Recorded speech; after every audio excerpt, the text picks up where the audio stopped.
what government is doing to boost forex services. Right, as a part of the ongoing, well, it's not very visible for me, so let me just leave it at that. But you can see what it's saying, what government is doing to boost forex services. And Hungarian president's tour set to cement relations. Hungarian president is bound to be visiting Tanzania. And Samia, why Africa is losing gains in democracy. Find out what she said. TIC set to register a record number of investment projects. The figures are given there. You can follow the story inside the Citizen if you're waking up in Tanzania. The East Africa, just to remind you, is looking at Sudan, where it is right now. Save Sudan. ICC has started a probe into war crimes and crimes against humanity as horrors emerge from Darfur. Overlapping peace processes have barely produced results, and neighbors are worried a full-scale civil war that will increase their refuge burden and security threats. That is the story you want to follow on page 4 and 5 of the East African this week. Kenya loses 21 billion shillings on demo day as Nairobi Security Exchange activity dips, and President Ruto is under pressure to save economy as rival sides dig in row over cost of living. And that story continues on page 10. That is an eye-popping figure there if you're losing 21 billion shillings on demo day. And tomorrow is one of them, Thursday and Friday as well. But let's see. Will they now hearken to the latest development from the courts? Maybe they will give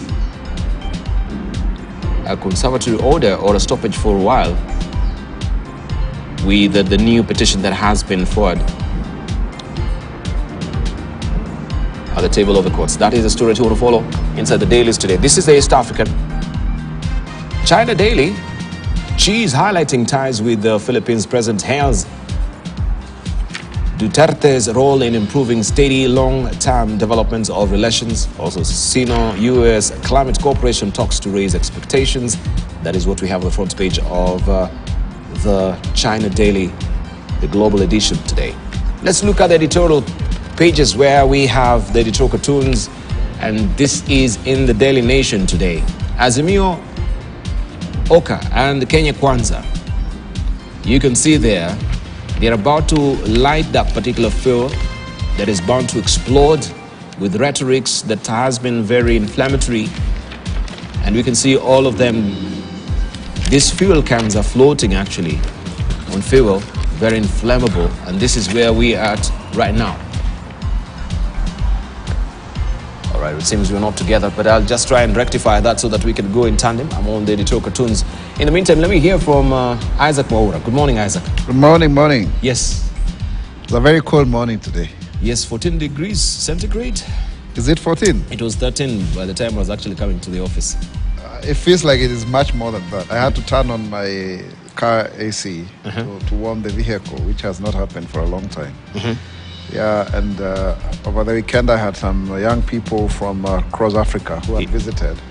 I hosted one of them from Sierra Leone, and he was complaining about this place being very cold. Of course, this is our winter. So, yeah, it's very, very cold. But it's fine. I mean, when I see people waking up in the morning to, you know, be in the matatus and to actually, yeah, thank you, to just do their daily hustles, I'm happy. Yeah. All right. So so far, we've been following this development that is happening here in the country. Tomorrow is the demonstration day. There's a gentleman who was moved to court to challenge that Uhuru Kenyatta and also Raila Odinga should be held responsible for some of the distractions that we saw. Well, he was never given orders, which is quite strange. I expected some kind of restraint orders. But let's wait and see, because I saw a friend of mine who is in Azimio saying that they are planning this all the way to September. Yeah, so that of course means something. It means that it is a prolonged approach to destabilize the government, and I strongly condemn it. We have to political contestations have to come to an end. This idea of goonship, for me, Deval, this is just goonship, where if you lose an election, then you cause chaos and mayhem. And I don't know what we are teaching our young people, that you cannot really agree to results that have been certified by the court, by the Supreme Court, the apex of our judiciary, and then you turn around and start then causing, on really, to be very sincere, on grounds that cannot be resolved using such means.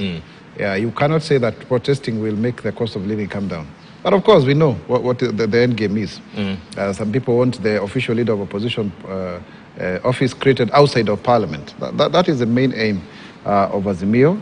Of course, some people like Uhuru Kenyatta, if at all it is proven that they are the ones financing these demonstrations, it's just because that William Ruto was not their candidate in the last general elections. And I also heard you saying that people are saying we don't have people who can do jobs properly. Not me, it's the pundits. Yeah, the pundits. Yeah. But that's why they blocked the CASs from taking over office. Yes. I knew you led there. Yeah, that's why the CASs, if you look at the most experienced politicians, and by the way, we have submitted 50 affidavits in court.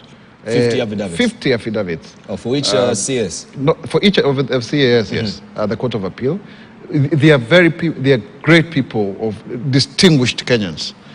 Who really, if given an opportunity to serve, are more than willing to turn the tide, around. They are very gifted people. Right. And you can see even former CASs that end up being governors, like Wavinya Ndeti, like Patrick Ole Ntutu. You can mention others, even Beatrice Elachi, who we were with here last time. The CAS quality is higher because these are the people who are in the trenches. They understand the manifesto very well. We participated in making it. And you can clearly tell that it can go a very long way. And I don't think there's any country that can actually stay without assistant ministers. Already CSs are complaining that the work is too much. For sure, even in our internal communications. And they would have really been assisted by these assistant ministers known as CSs who would really help to reach the whole of the country. So I think the people who came up with the scheme to make sure that we don't assume office may have succeeded in slowing the Kenya Kwanza, performance, and that is why then you can see Pandit saying so. But I hope that there can be some reprieve at some point, so that then we can be able to contribute meaningfully to the society. I don't understand, why people can actually sit and sabotage their own country to settle political scores. I think that really is very unpatriotic. In fact, I was thinking last night, the quantum of patriotism in this country is extremely low.